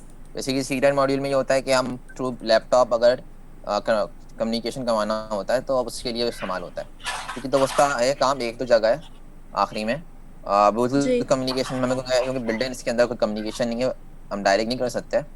तो इस दो कम्युनिकेशन, बाकी वायर्स एलईडीज वगैरह जो है वो हमें चाहिए, क्योंकि हम पिंस जब जीपीयू आईओ पिन सेंस की जो इनपुट आउटपुट पिंस होंगी तो हम उसको जब डील करेंगे तो उसके लिए हमें वो वायर्स कम से कम लेने जरूरी है। ये ओके। पूरी किट जरूरी है। और सर काफ़ी स्टूडेंट्स ने कमेंट्स किए हुए थे स्लैक पे कि जिनके पास F3 नहीं है और उन्होंने F4 या कोई और लिया हुआ है, तो वो क्या उसको चेंज करें या उसी पे काम कर सकते हैं? अच्छा, मैंने नहीं कोई ऐसा चेंज करें। कमेंट नहीं पढ़ा। मैं डेली स्लैक देखता हूँ, जमील भी देखता है और हंसला भी। मैंने कुछ ऐसा कमेंट नहीं पढ़ा, जी सिर्फ एक हमने शायद किया था F4 ले लिया, और अभी भी हमने आपको बता दिया कि F4 हमारे पास नहीं चलेगा। अगर किसी ने लिया है तो वो अपनी मर्जी से लिया है, वो शायद कुछ करना चाह रहा हो। लेकिन F3 करेंगे तो आप क्लास के साथ रहेंगे, F4 करेंगे जी तो जी आपको ज्यादा मेहनत करनी पड़ेगी, बस इतना फर्क है। सर F3 और F303 एक ही चीज़ है ना? जी जी, वो एक ही चीज है पूरा। ठीक है। हाँ ओके, F3 होना चाहिए बस। क्योंकि मैंने F3 करके ऑर्डर किया था इसलिए मैं कंफ्यूज हो रही कि जो 03 है वो कोई और ना हो। नहीं नहीं ओके, थैंक यू सर।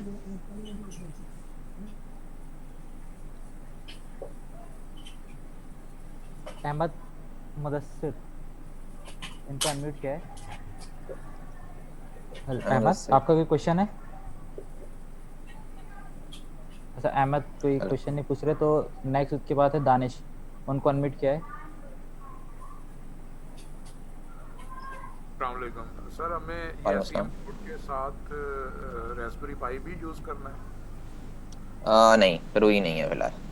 हम जो कम्युनिकेशन रास्पबेरी पाई हम इस्तेमाल करते हैं बेसिकली जो एज कंप्यूटिंग होती है ना, कि अगर मल्टीपल हमारे पास माइक्रो कंट्रोलर्स होते हैं, फिर हमें उसको एक में कन्वर्ट करना है, तो फिलहाल वो आप लैपटॉप से भी कर सकते हो, कि लैपटॉप आपके पास इतना बड़ा कंप्यूटर है तो हमें ज़रूरत नहीं है रास्पबेरी पाई की। बाद में शायद ज़रूरत पड़ सकती है, अगर आप कोई प्रोजेक्ट करते हैं तो वहाँ पर ज़रूरत पड़ेगी।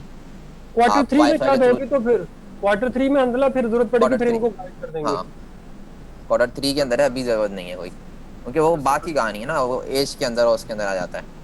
क्योंकि सर ज़िया की जो इंट्रोडक्टरी वीडियो थी ना, उसमें उन्होंने मेंशन किया हुआ था कि जी अगर आप रास्पबेरी पाई लेना चाहते हैं तो आप लें, बंद नहीं वो करना। ज़्यादा बेनिफिशियल है एज गेटवे। ये और हाँ तो हाँ रास्पबेरी पाई वो अपने लिए हिसाब से सकते हो, लेकिन इस क्वार्टर के अंदर रास्पबेरी पाई में हम नहीं बढ़ा रहे कुछ भी। नेक्स्ट क्वार्टर के अंदर रास्पबेरी पाई के अंदर काम है, क्योंकि वो इसके बाद की फर्दर आगे एक्सटेंशन हो, कि अभी हम काम कर रहे हैं कि नोट के ऊपर, नॉट ऑन एज, ठीक है। अभी हम नोट के ऊपर काम कर रहे हैं, तो अभी नोट वाला पढ़ेंगे, यानी कि माइक्रो कंट्रोलर। अब सीरियल कम्युनिकेशन की जब बात वाला डेटा है, मतलब अगर माइक्रो कंट्रोलर सीरियल कम्युनिकेशन के थ्रू एज पे डेटा भेजता है, यानी कि रास्पबेरी पाई भेजता है, तो उसके बाद रास्पबेरी पाई का काम शुरू होगा। तो यानी वो नेक्स्ट क्वार्टर का काम है। हम यहाँ तक सिर्फ माइक्रो कंट्रोलर का पढ़ेंगे और माइक्रो कंट्रोलर से डेटा ट्रांसमिशन और रिसीविंग के ये चीज़ तक पढ़ेंगे यहाँ तक। अच्छा, और सर हम क्या इस क्वार्टर में कोई ये जो ऑटोमेशन प्लेटफॉर्म है उसके बारे में भी कुछ पढ़ेंगे? कोई भी home automation platform like home assistant या कोई भी अवेलेबल, कुछ ऐसा हम पढ़ेंगे? नहीं, इसमें हम सिर्फ एम्बेडेड के थ्रू पढ़ेंगे। मतलब वो Q4 में पढ़ेंगे। हाँ वो Q4 के अंदर है, वॉइस के अंदर, वॉइस कंप्यूटिंग के अंदर, उसमें आपके होम ऑटोमेशन एलेक्सा और गूगल होम इस्तेमाल करेंगे। इसके अंदर हम ये नहीं करेंगे, इसके अंदर हम सिर्फ एम्बेडेड के अंदर है। इसके अंदर बेसिकली हम मशीन साइड पर हैं, कि हमें अगर किसी मशीन को इस काबिल बनाना है कि वो इंटरनेट से एक्सेस कर सके या over the wifi TCP IP protocol के थ्रू एक्सेस कर सके, तो अभी हम इस लेयर के अंदर हैं कि हम किसी मशीन को अंदर किस तरह की एबिलिटी डाल सकते हैं। क्योंकि अगर हम कोई रेफ्रिजरेटर है उसके अंदर डालनी है तो वो किस तरह हम डालेंगे, तो अभी हम यहाँ तक डील कर रहे हैं। राइट। अच्छा सर, मुझे ज़रा 2 मिनट दिएगा, मैं चेंज ओवर करके फिर आप अभी जब तक मैं आपको जो है वो होस्ट बना देता हूँ। ओके मेरी लाइट ज़रा चली गई है, मैं ज़रा चेंज ओवर कर लूँ। ओके। अच्छा बाकी इसके साथ कौन सी जैसे यूज़ करनी है? हाँ जंपर वायर्स होती हैं, बता दिया ये jumper wires male to female और female to female different type की होती हैं, तो वो उसके लिए फीमेल टू फीमेल इस्तेमाल कर लें तो बेहतर है।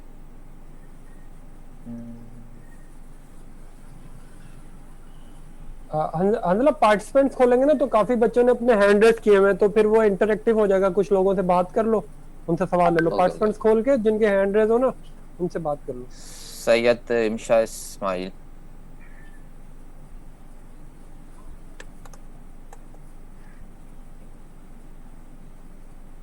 सैयदा रिमशा इस्माइल, कुछ अगर उनका सवाल हो तो अनम्यूट कर दें हमदा इनको। एडमिट हो नहीं रही। अच्छा वो उनके पास मैसेज क्या होगा, अगर वो बात करना चाह रही होंगी तो अच्छा एक्सेप्ट कर लेंगी। ठीक है ठीक है। जब तक किसी और को ले लें अगर उनकी तरफ से नहीं कोई रिस्पॉन्ड आ रहा है। ओके ताहिर सैयदी।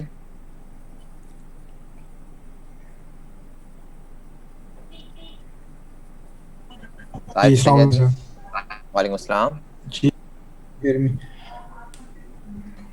जी अस्सलाम बोले वालेकुम। क्वेश्चन आपका। एक्चुअली हाँ संडे जो वर्किंग एम्प्लॉई है, मतलब मेरा संडे जो है वो ऑन होता है, वापस बोले। इसमें होस्ट परमिशन मिल जाए अगर मीटिंग की रिकॉर्डिंग की काइंड, अगर आपको किस टाइम जो है ना, ये मैंने भी अपने बॉस से इजाज़त ली है 2-3 दिन की ब्रेक की, लेकिन अगर इन फ्यूचर अगर मुझे होस्ट परमिशन मिल जाए रिकॉर्डिंग की तो ऐसा पॉसिबल है?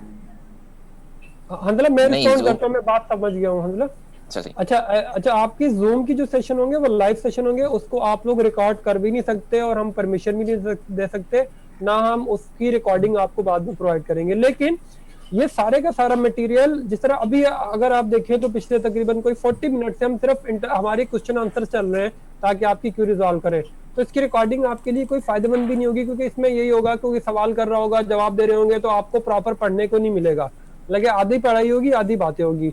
लेकिन हमने इसका अच्छा सा मटेरियल, जिस तरह Q1 पे पोर्टल पे वीडियो मौजूद होती थी, इस तरह Q2 की पोर्टल की वीडियो हमने रात में एक्टिवेट कर दी है सबकी। आप पोर्टल देख लें, जो हम इधर पढ़ा रहे होंगे ना सारे का सारा मटेरियल पोर्टल पे थोड़ी अच्छी तरह बगैर किसी नॉइज के, बगैर किसी इधर उधर की बात के रखा हुआ है, तो आपका सारा मसला उधर से हल हो जाएगा, जो मैं समझा। ठीक है, बस 8 हो जाएगा। तरना आपकी आवाज कट रही है तो मुझे समझ नहीं आ रहा, तो आप चैट में भिजवा दें, उसमें बाद में जमील देख लेगा। और नेक्स्ट हंसला किसी का और का सवाल ले ले जब तक।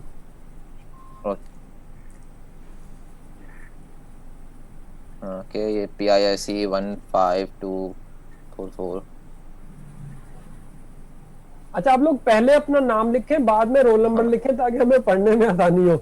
हाँ और नंबर से तो बता नहीं सकता। अच्छा बोला। हेलो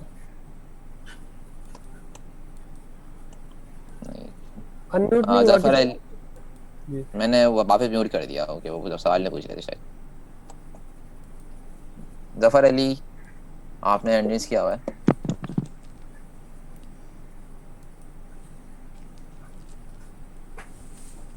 बाकी 3 मिनट है हंदला के बाद, फिर हंदला ना अपनी स्टडीज की तरफ स्टार्ट कर देगा दोबारा। तो आप लोग जब इसका सवाल हो, बीना बतूल से ले लें। एक सवाल है बीना बतूल का, हैंड रेज हुआ है हंदला, जमील के ऊपर ही नाम आ रहा होगा। ओके सर अस्सलाम वालेकुम। वालेकुम सलाम। सर लिनक्स इंस्टॉलेशन मैंडेटरी है या विंडोज़ पे ही काम चल जाएगा? ये मैं बता चुका हूँ कि दोनों से काम हो जाता है, लेकिन कुछ लिमिटेशन आती हैं। कुछ इंटरेक्टिव ऐसे टूल्स हैं जो कि लिनक्स के अंदर है और विंडोज़ में नहीं है, क्योंकि रस्ट के अंदर बहुत सारे टूल जो हैं ओपन सोर्स हैं, तो लिनक्स के अंदर आते हैं बहुत से, वो विंडोज़ में नहीं आते। लेकिन काम दोनों से हो जाता है। थोड़े मसले आते हैं कभी कभार, कभी नहीं आते, मतलब हो जाता है काम, कोई बड़ा मसला नहीं है। अगर आप नहीं करना चाह रहे, आपका फॉर एग्जांपल कुछ लैपटॉप में नहीं होता, लैपटॉप सपोर्टेड नहीं होता, तो फिर नहीं, आप नहीं करें बेहतर है, क्योंकि लैपटॉप जैसी बहुत से सपोर्ट नहीं करते विंडो।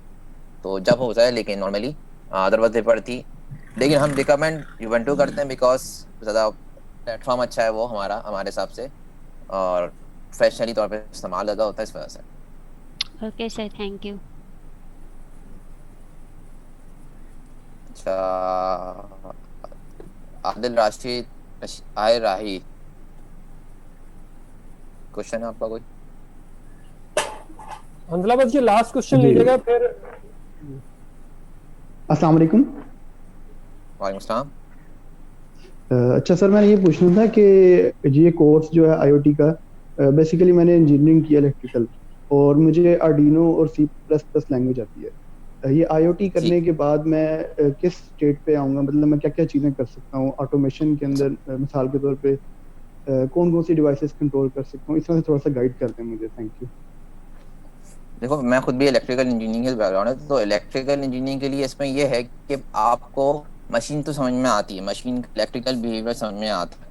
तो अब अगर आप बंदे को जाकर बोल तो आपका जो काम होगा वो उसके स्पेसिफिकली होगा। लाइक अगर मैं आपको कहूँ कि एक इलेक्ट्रिकल व्हीकल का कम्युनिकेशन सिस्टम बनाया उसका चार्जर के हिसाब से, तो अब आप यहाँ पर अच्छे हो कि आपको पावर की नॉलेज होगी कि वो किस तरह उसकी हेल्थ मॉनिटरिंग होती है। फॉर एग्जांपल एक बैटरी है, उसकी बेसिक हेल्थ मॉनिटरिंग, उसकी हीटिंग होती है, उसकी उसके अंदर कितनी करंट, उसका लिथियम का आयनाइजेशन रेट होता है। तो इस तरह के मल्टीपल फैक्टर्स होते हैं। तो अगर इलेक्ट्रिकल व्हीकल के अंदर उनके हम बहुत हाई करंट दे रहे होते हैं तो उसमें एक कम्युनिकेशन प्रोटोकॉल होती है, उसको कहते हैं कुछ DIN 15118, इस तरह की एक प्रोटोकॉल होती है। अब आपको वो रीड करना आएगी। अगर आप इस पे चले जाओगे ना कि आप मशीन है फॉर एग्जांपल कि इलेक्ट्रिक ईवी की, उसको कम्युनिकेशन सिस्टम का डिजाइन कर रहे हो बैठे हुए आप, ठीक है। अब आप पावर समझ सकते हो, आप उसकी इलेक्ट्रॉनिक बेसिक समझ सकते हो, आप उसके पैरामीटर समझ सकते हो। तो आप इस चीज़ में आप जा सकते हो कि आप मोर इनटू मशीन साइड पे जा सकते हो। अब आप उसी चार्जर को फॉर एग्जांपल आप बोलते हो कि मैं इसको इसमें एक ऑप्शन देता हूँ कि मैं ऐप से इसको कंट्रोल करूँ। मैं मेरी गाड़ी मैंने घर पे लाया और मैं चार्ज पे लगा दिया, उसके अंदर रात में फॉर एग्जांपल कोई इशू आया तो मोबाइल मुझे बचाकर उठा दे फ़ौरन। तो ये एक आप फंक्शनलिटी एक्स्ट्रा डाल सकते हो। तो बीइंग ए इलेक्ट्रिकल इंजीनियर आप मोर इनटू मशीन साइड जा सकते हो। अब ये चीज़ करना नॉन इलेक्ट्रिकल बैकग्राउंड के लिए एक मुश्किल चीज़ हो जाती है। तो ये आपके लिए हो सकता है बेनिफिट। जी, ये सारी चीज़ें तो डेफिनेटली आपने बड़ा अच्छा गाइड कर दिया, बेनिफिट देंगी, लेकिन क्या ऐप मेकिंग भी मुझे इस कोर्स में आ जाएगी इसके बाद? जी, इस कोर्स के बाद क्या ऐप मेकिंग वाली चीज़ भी आ जाएगी मेरे पास? अंदर मैं इनकी बात समझाऊं, ये शायद समझ रहे हैं कि लाइक एंड्रॉइड ऐप या वेब ऐप बनाना हो तो वो हम किस लेवल पे होंगे, फ्रंट एंड की बात कर रहे हैं आदिल साहब, ऐसा ही है? जी जी, मैं ये पूछना चाह रहा था। जी जी बिल्कुल। अच्छा, हम लोग फ्रंट एंड एग्जैक्टली तो नहीं पढ़ेंगे इसमें, हम लोग बैक एंड पे काम करेंगे। अगर आप सीखना चाह रहे हैं तो बूट कैंप हमारा सर डेली क्लासेस करते हैं और उसका यूट्यूब का चैनल बना हुआ है, सारी वीडियो रखी हुई है।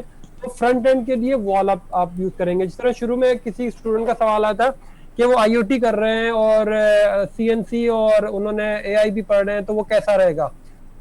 तो ये टिप होता है, मतलब कि अगर आपको जिस तरह इसमें ज्यादातर बैकएंड का काम है और आपने किसी मशीन से कोड रीड कैसे करना है, उसका डेटा कैसे रीड करना है, उसको क्लाउड पे कैसे स्टोर करना है, वो ज्यादातर हम इसके ऊपर फोकस होगा। ऐप डेवलपमेंट का काम सीएनसी के स्टूडेंट्स का है। तो या तो किसी स्टूडेंट के साथ आप इस तरह होगे टीम वर्क में काम करेंगे, वो फ्रंट एंड बना रहा हो, बैक एंड बना रहा हो, तो आपके लिए अच्छा कोलैबोरेशन होगा। अगर आप खुद सीखना चाह रहे हैं तो बूट कैंप ज्वाइन कर लें, वो फ्री में सारा मटेरियल रखा हुआ है, तो आपको उधर से काफी हेल्प मिल जाएगी। चलें, ठीक हो गया, थैंक यू सर। अल्लाह, मेरे ख्याल में जमील अगर आ गया हो तो उसको अनम्यूट करके देख लें, उसे होस्टिंग दे और अपने कोडिंग की तरफ स्टार्ट कर ले। ठीक है, मैं देखता हूँ जमील को।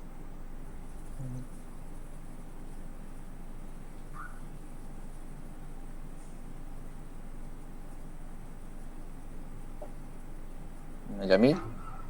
यस सर, मैं ओके मैं स्टार्ट करूँ, मैं आपको ओके सर। ठीक है, होस्टिंग वाली। अच्छा, हम स्टार्ट करते हैं कि आप क्या हमारा स्टार्ट हमें करना है क्या? मैं स्क्रीन शेयर करता हूँ। अच्छा सर, अभी के लिए मैं सबके हैंड्स लोअर कर रहा हूँ, फिर जब दोबारा क्वेश्चन आंसर का सेशन होगा तो फिर हम दोबारा हैंड रेस करवा देंगे। ठीक है।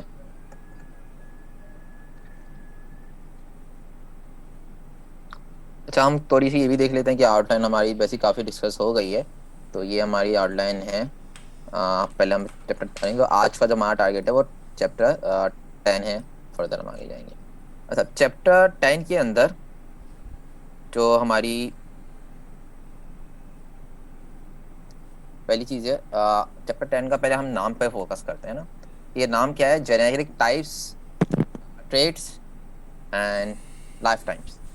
अच्छा, अगर मैं एक जनरल क्वेश्चन पूछूं कि इंग्लिश के अंदर जेनेरिक का मतलब क्या है, मतलब क्वेश्चन है आप लोग से, पहले हम यहाँ जाते हैं।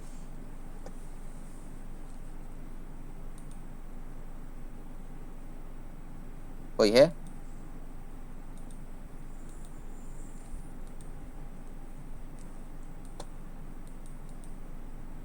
हैंड रेज करते हैं अगर किसी ने इसका आंसर देना है तो।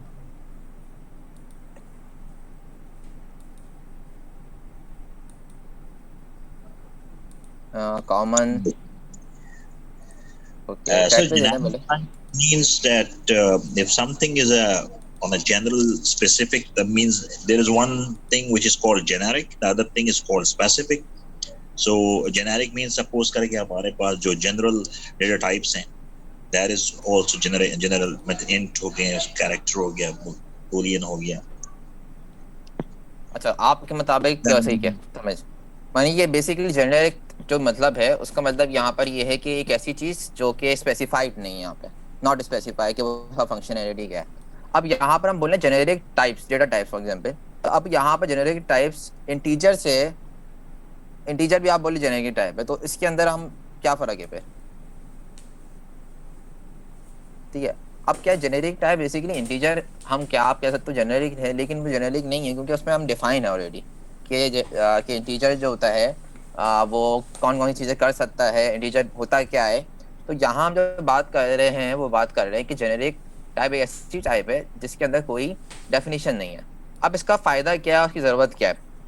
इससे पहले हम ये देख लेते हैं कि जेनेरिक टाइप हम का जो पहला एक फंक्शन है वो डेटा जेनेरिक टाइप है। अच्छा, कि जेनेरिक टाइप हम पहले फंक्शंस में इस्तेमाल करते हैं। अच्छा, हम इसकी सॉल्यूशन के लिए हम चाहते हैं कि फंक्शंस, हम एक जनरल फंक्शन बनाते हैं पहले।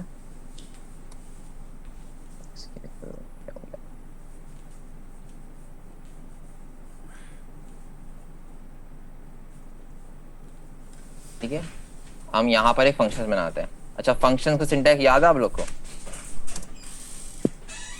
वो ये है जो फंक्शंस बनवाने में मदद करेगा मेरी। हैंड रेज करे कोई?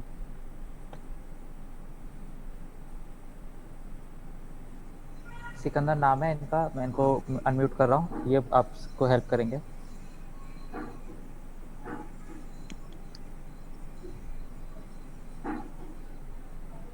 सिकंदर, आवाज आ रही है आपको?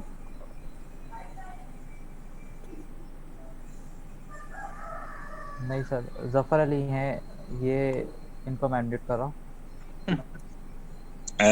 मोहम्मद उमर फजल नाम लिखेंगे, बोले फंक्शन का नाम लिखेंगे fn के बाद। ठीक है, नाम बताएं कोई।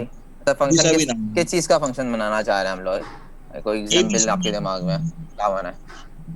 नाम भी रख सकते हैं, फंक्शन नेम अभी हमने, ठीक है, फंक्शन नेम रख दिया हमने, ऐसे नाम। ठीक है, एग्जैक्टली, ठीक है, पैरेंथेसिस एंड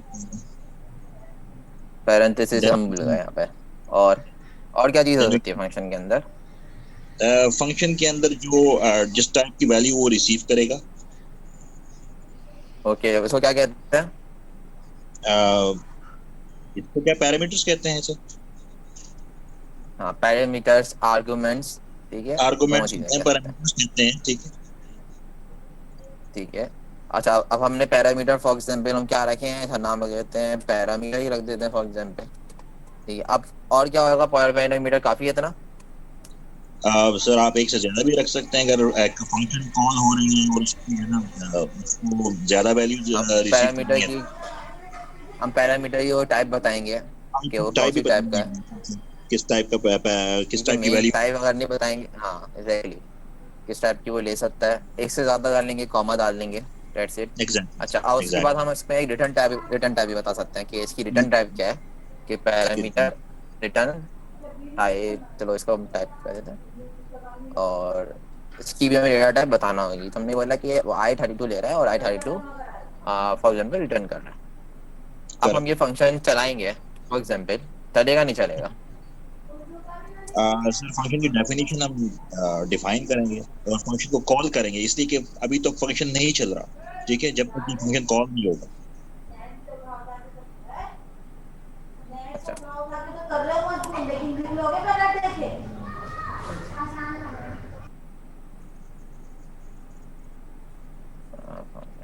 टाइप जो है थोड़ा सा ये है रिजर्व कीवर्ड है, वाई कर देते हैं इसको।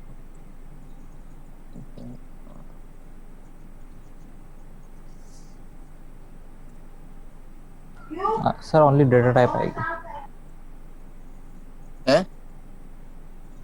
ओनली डेटा टाइप आएगी। कहाँ पे? i32 वाई नहीं आएगा सर, ओनली डेटा टाइप आएगी।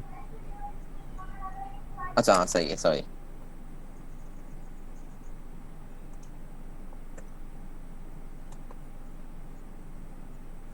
Not happening.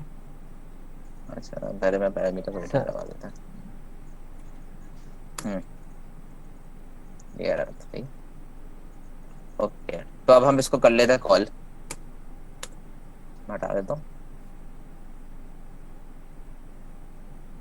विजिबल तो है ना सबको सही से जमीन? ओके अच्छा अब हम इसको करेंगे फंक्शन को कॉल, तो फंक्शन नेम और पैरामीटर की जगह हम फॉर एग्जांपल कोई इसको वैल्यू डायरेक्ट दे सकते हैं, डायरेक्ट 56 से दी, और इसको हमने बस दैट्स इट। अब हम इसको रन करेंगे तो ये रन हो जाएगा बिल्कुल सही से, ठीक है रन हो गया, कोई एरर नहीं। ओके अब हमें फॉर एग्जांपल i32 की जगह हमें सेम काम करना है और हमें एक और डेटा टाइप चाहिए हो, तो fn हम एक और फंक्शन बनाएंगे, ठीक है फंक्शन, और फंक्शन नेम डाल देंगे, कोई फंक्शन नेम आगे डाल देते हैं फॉर एग्जांपल f32 टाइप डाल दी हमने, ठीक है। अब f32 टाइप डाल दी, इसका भी एक पैरामीटर होगा, पैरामीटर इसमें भी दे देते हैं, ठीक है, और पैरामीटर f32 नाम रख देते हैं इसका, और यहाँ पर हम f32 डाल देते हैं इसकी डेटा टाइप। अच्छा अब इसकी डेटा टाइप जो है वो भी हमने सेम ही डाल दी है f32। अब हम इसको भी सिर्फ रिटर्न करवा रहे हैं, बेसिक फंक्शन है ना हमारा मकसद अभी सिर्फ और सिर्फ कॉन्सेप्ट, ठीक है। इसको अब रन करते हैं, कंपाइल हो जाएगा, कोई खास एरर नहीं आएगा। अच्छा वार्निंग सही हुई है कुछ, डेट कोड जब फंक्शन जी सर सर इनकी वैल्यूज प्रिंट करके दिखा दें ताकि कुछ विजिबल हो जाए ना कि प्रिंट हो रहा है नहीं हो रहा। ओके ओके सही सही ठीक है। तो मैं चाहता था कि ज़रा क्या हम इसको वेरिएबल में सेव कर लेते हैं, आउटपुट 1 के नाम से डाल देते हैं इसको, आउटपुट 1। अच्छा मैं यहाँ पर इस तरह क्यों लिख रहा हूँ इसको,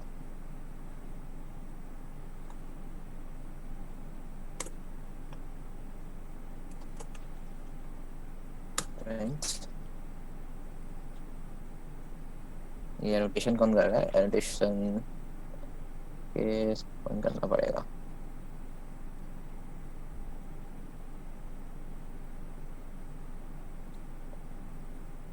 क्या जमील सर जमील ये एनोटेशन ऑफ कर देना।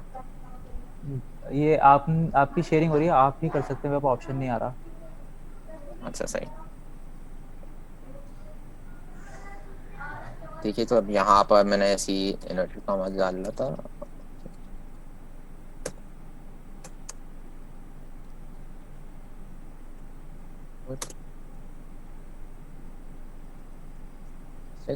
हम यहाँ पे इसको करवाते हैं प्रिंट, इसको सिमिलरली इसको यहाँ पर करते हैं। हंसला एक ऑप्शन होता है ऊपर जो विंडो नजर आ रही होगी ना जहाँ पे आप शेयरिंग कर रहे हैं, उसमें होता है शो द एनोटेटर नेम, तो वो पता चल जाएगा कौन एनोटेट कर रहा है ना, तो जो भी एनोटेट करे ना तो फिर उसको कहना है कि आगे हमें पढ़ा है फिर, ठीक है। उसमें जब ऊपर ऑप्शंस में जाओगे जहाँ पर एनोटेशन नेम आ गया, शो नेम्स ऑफ एनोटेशन, हाँ तो अभी नेक्स्ट कोई एनोटेट करेगा ना उसका नाम आ जाएगा, फिर उससे कहते ना कि वो पढ़ा दे ताकि वो एनोटेट कर रहा है तो शायद उसको ज्यादा आता होगा। ठीक है अच्छा सही है। तो अभी यहाँ पे मैं इसको चेंज कर देता हूँ थोड़ा सा, नया फंक्शन यहाँ कॉल कर देता हूँ, f32 डाल दिया,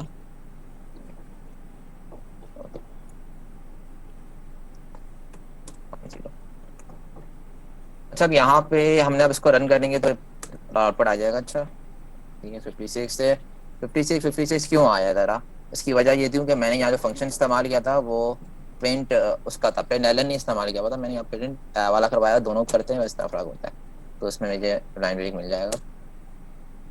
ठीक है तो और कुछ नहीं। अच्छा तो अब यहाँ पे जब एक चीज़ हमने देखी थी, जब मैं यहाँ कर रहा था तो मैंने .1 फॉर एग्जाम्पल नहीं डाला था तो ये एरर दे रहा था क्योंकि ये फिर इंटीजर डेटा टाइप हो रही थी। ठीक है अब लेकिन अब मैं ये चाह रहा हूँ कि अब ये फंक्शन जो है दोनों एग्जैक्टली सेम काम कर रहे हैं, तो अब मैं बजाय इसके कि मैं इसी फंक्शन को 2 दफ़ा बनाऊँ 3 दफ़ा बनाऊँ, फॉर एग्जाम्पल जब फ्लोट की जगह फ्लोट 64 चाहिए टाइप, ठीक है F64 चाहिए, बड़ा डेटा आ गया है, बहुत हाई वैल्यू आ गया, मैं इसमें फॉर एग्जाम्पल डालता रहता हूँ वैल्यू थोड़ी सी और डालता रहता हूँ। ठीक है अब मैं उसको रन करता हूँ, FIT फाउंड इंटीजर है लिटरल बहुत ही बड़ा हो गया ना, मुझे नहीं अब नहीं दे रहा है। तो अब इसके लिए हमें बचने के लिए अब हमें हर कंडीशन के लिए एक अलग अलग बनाऊं, और इसमें एक और इशू ये आ रहा है कि हर दफ़ा मुझे वो करना पड़ रहा है, अपनी जो है फंक्शन का नेम चेंज करना चाह रहा है।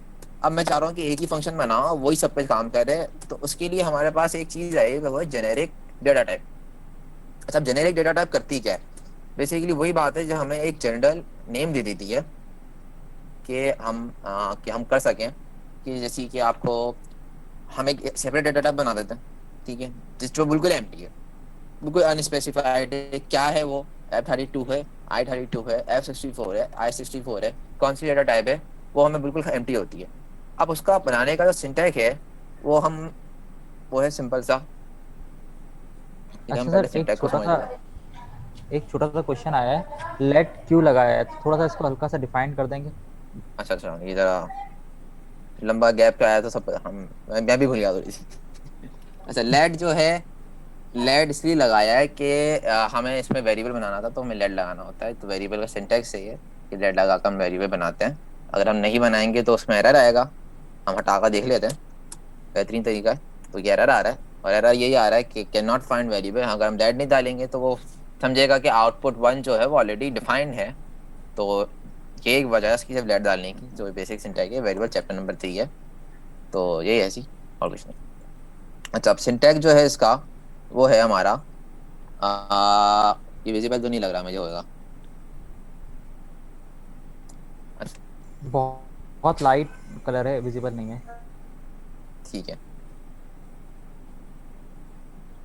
तो मैं यहीं पर ही बना देता हूँ। अच्छा जो बेसिक सिंटैक्स है एक फंक्शन का वो जेनेरिक टाइप का वो ये है। बीच में जब आपकी जब स्ट्रक की स्क्रीन आई थी ना तो स्ट्रक हो गया था, स्क्रीन वॉइस चली गई थी, तो थोड़ा सा अगर उसको रिपीट कर देंगे जहाँ पे स्ट्रक की स्क्रीन आई थी आपकी स्लाइड वाली।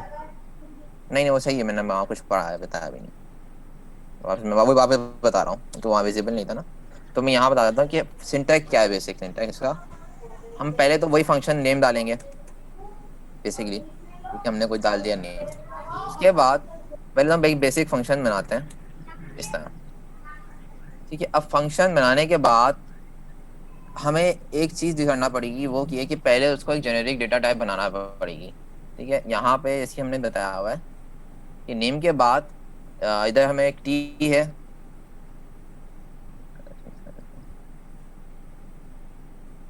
ओके ठीक है। अब यहाँ पर ये टी है, ये टी क्या है, टी फॉर एग्जांपल हमने एक टाइप बना दी, ठीक है, इसका सिंटैक्स है फंक्शन नेम के बाद हमने एक टी कैपिटल टी, कुछ और भी रख सकते हैं हम, S X Y C U V कुछ भी।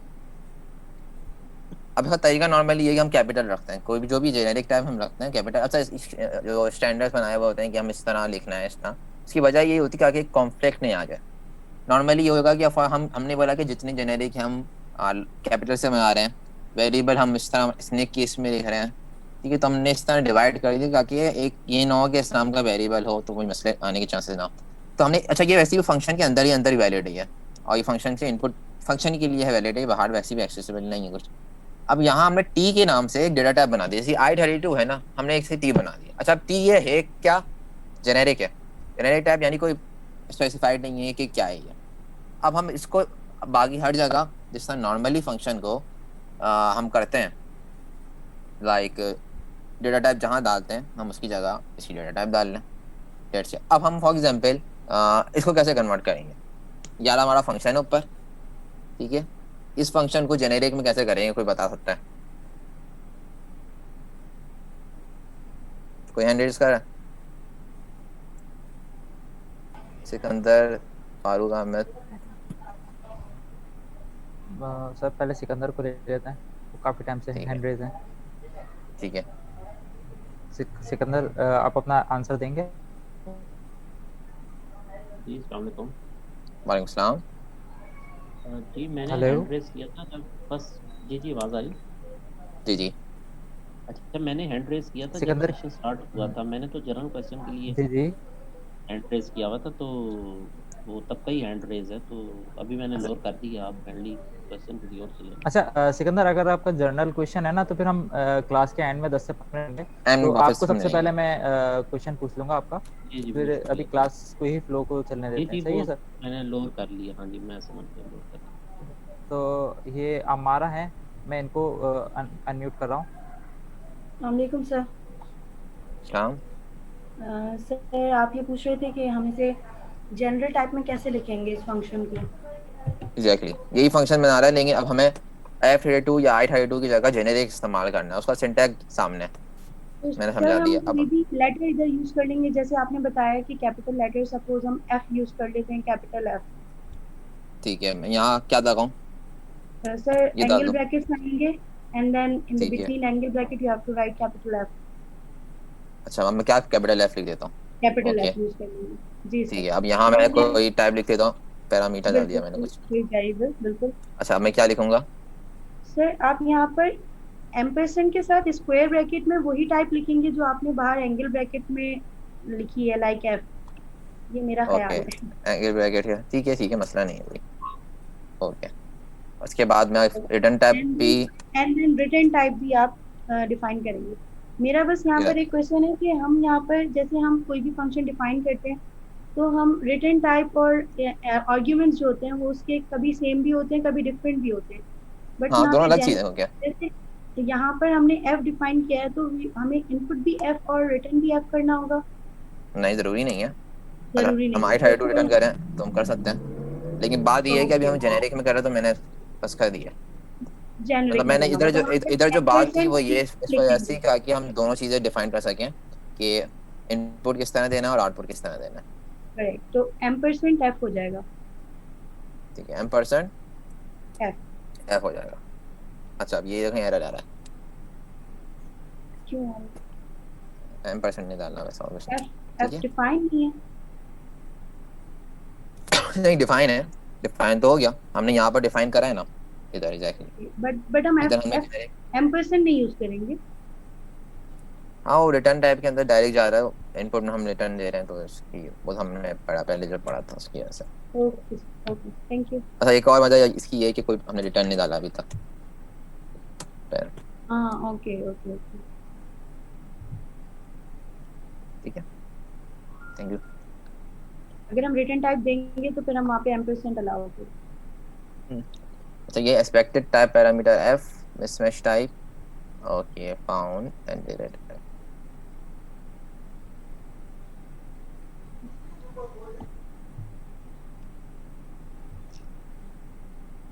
तो यहाँ पे डाल देते हैं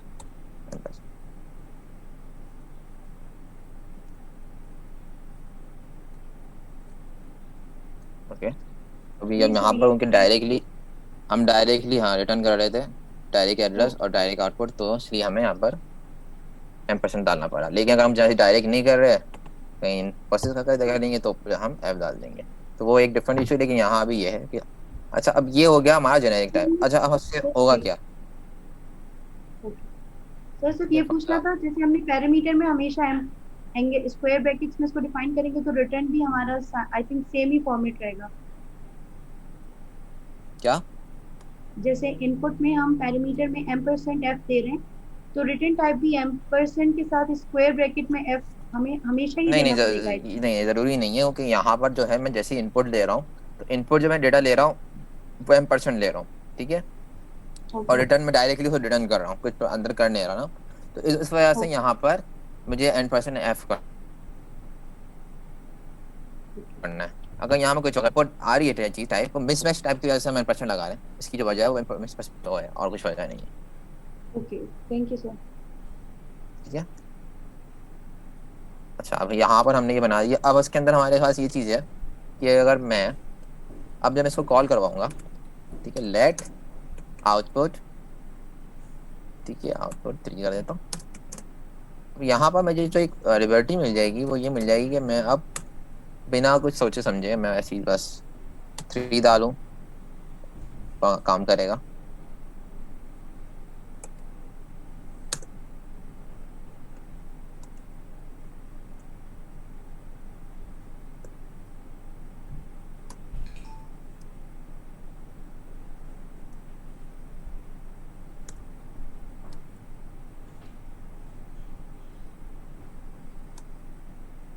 यहाँ मैंने रिटर्न टाइप वो डाली भी, तो मैं यहाँ उसको बना लेता हूँ let x is equals to 3। Actual में सर आपने क्या किया है, पैरामीटर जो है ना वो एक पर रेफरेंस एरे में जाएगा। हाँ एरे दे दिया मैंने, तो एरे दे दिया। हाँ, मगर मैं तो उसको इसलिए खत्म वो- कर देता हूँ ना, एरे में क्यों जाऊँ, इसको मैं यहाँ खत्म कर देता हूँ।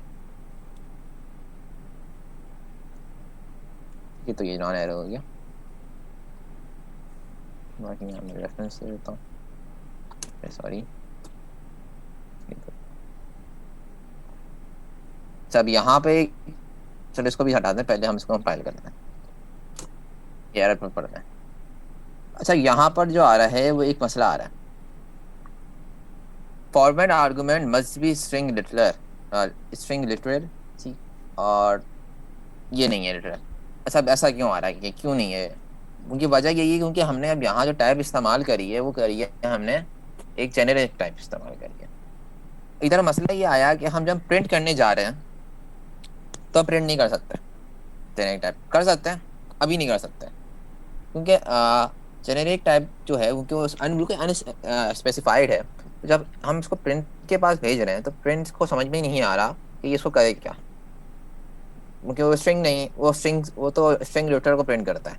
ठीक, अब यहाँ जो एरर दे रहा है कि जो मिसिंग है स्ट्रिंग लिटरल है, इसको स्ट्रिंग लिटरल चाहिए। और अब इधर जो हम चीज़ करते हैं वो हम लगाते हैं फिर ट्रेड्स। अब ट्रेड्स जो होता है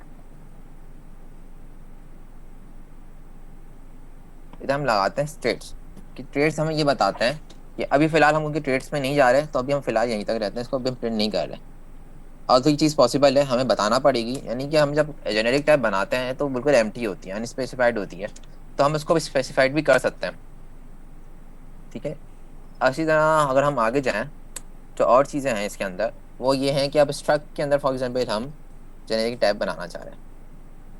ठीक है, अब स्ट्रक्ट का जो नॉर्मल सिंटैक्स होता है, ठीक है, नॉर्मल सिंटैक्स जो स्ट्रक्ट का होता है वो क्या होता है, हम स्ट्रक्ट बनाते हैं, स्ट्रक्ट कीवर्ड लिखते हैं,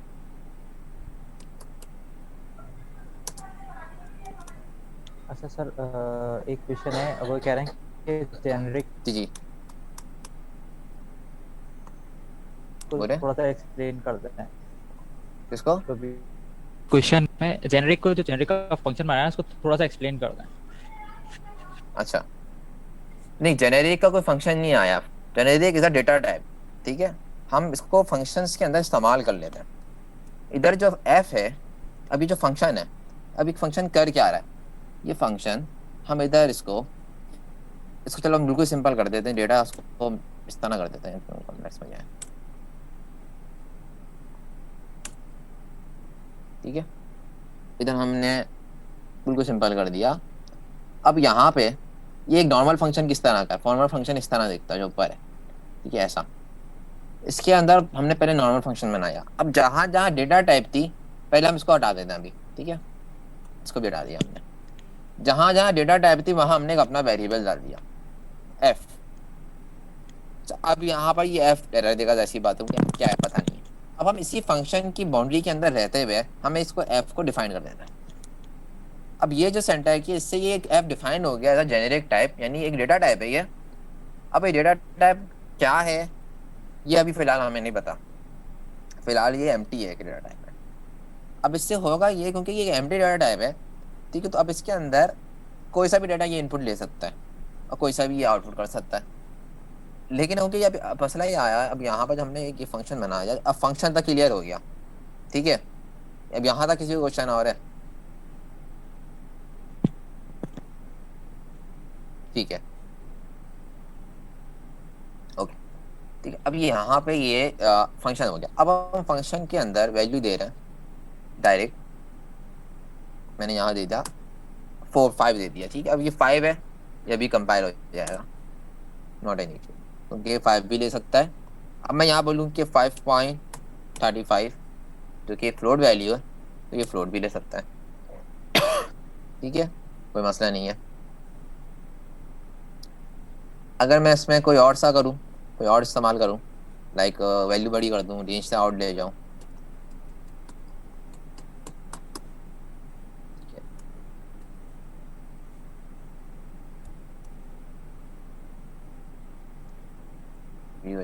चल रहा है।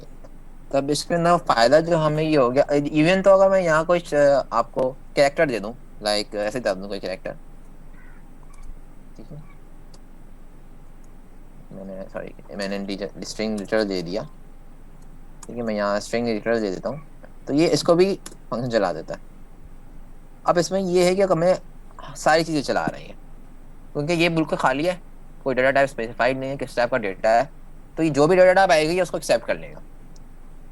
अब हम इसको फर्दर स्पेसिफाई कैसे करते हैं ये हम ट्रेड्स में पढ़ेंगे अभी आगे जाके, ठीक है। अभी फिलहाल ये है कि इस तरह डेटा टाइप हमने डिफाइन कर ली, इससे हम काम भी करवा सकते हैं, इसको हम रिटर्न करवा सकते हैं, सिंपल से सिंपल, क्लियर?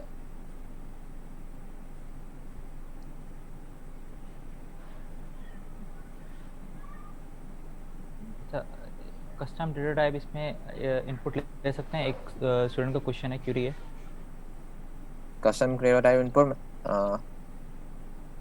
हाँ, अगर हम फंक्शंस के इनपुट है तो हम कर सकते हैं, कोई मसला नहीं है, क्योंकि अगर हम इनपुट लेंगे, देखो इनपुट जो है वो तो हम किसी फंक्शन से लेंगे, जैसे हमने पहले stdio इनपुट करा था, ठीक है, हम इनपुट ले लेंगे। अब वो इनपुट हम किसी फंक्शन में डालेंगे या कहीं भी डालेंगे, तो वो फिर उसके लिए, इसके लिए तो अभी भी हम इनपुट ही कर रहे हैं ना। कस्टम डेटा टाइप जो हम आपकी क्या कहलाता है, हमने इनपुट लिया, इनपुट का फंक्शन स्पेसिफाई, अब वो इनपुट का फंक्शन जो है वो जो उसकी डिमांड है, ठीक, जो stdio इनपुट हमने रीड डॉट लाइन वाला पूरा जो एक पढ़ा था, जो उसकी डिमांड है उसको स्ट्रिंग चाहिए, ठीक है, हमें उसको स्ट्रिंग ही देना पड़ेगा। उसके बाद हम उसको इस फंक्शन में डाल देते तो यहाँ ये वो रीड कर लेगा, क्योंकि वो उसकी टाइप है। हमने अपने फंक्शन को जेनेरिक बनाया हुआ है, उन्होंने जेनेरिक नहीं बनाया, उन्होंने अपने फंक्शन को स्ट्रिंग के लिए बनाया हुआ था, तो उसके लिए स्ट्रिंग ही चाहिए। हाँ, अगर हम फॉर एग्जाम्पल अपना इनपुट फंक्शन बनाते हैं इस तरीके से और उसको हम जेनेरिक बना लेते हैं, तो फिर नहीं सकता, कोई मसला नहीं है। अच्छा सर, मेरे हिसाब से ये स्ट्रक और इनम के हवाले से पूछ रहे थे। हमारी जो नेक्स्ट, आप थोड़ा सा आगे बढ़ेंगे ना स्ट्रक के बारे में, तो वो उनकी क्यूरी रिजॉल्व हो जाएगी जो इन्होंने क्वेश्चन किया है, ठीक है। मतलब कस्टम आर्ग्यूमेंट इनका क्वेश्चन था कि कस्टम डेटा टाइप आर्ग्यूमेंट में ले सकते हैं या पैरामीटर जो भी है। मैं सवाल नहीं समझा सर, जिस तरह हमने data type generic data type लिया है ना पैरामीटर में, इस तरह हम लोग कस्टम डेटा टाइप जो बनाते हैं, स्ट्रक हो गया, इनम हो गया, वो भी हम अच्छा, सही, वो कोई हाँ, क्यूरी थी, ठीक है। तो अगला जो है वो यही है हमारा स्ट्रक। अच्छा, अब स्ट्रक मेरे ख्याल से क्या कहलाता है, चलो स्ट्रक हम पहले नॉर्मल देखते हैं क्या है। सॉरी, नॉर्मल स्ट्रक सिंटैक्स क्या है?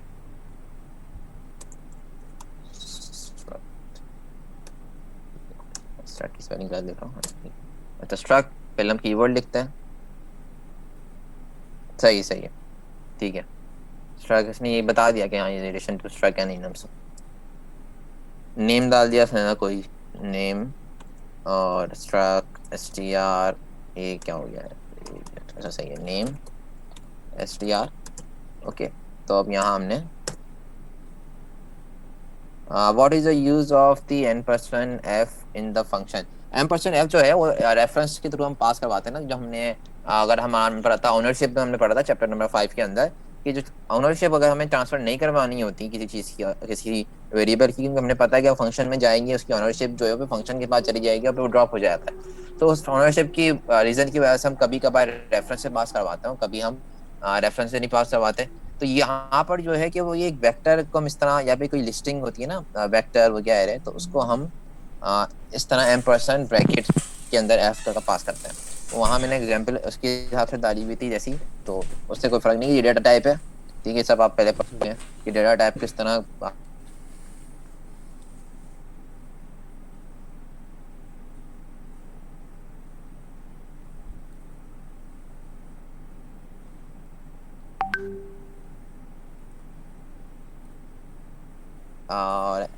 Reference of f for I।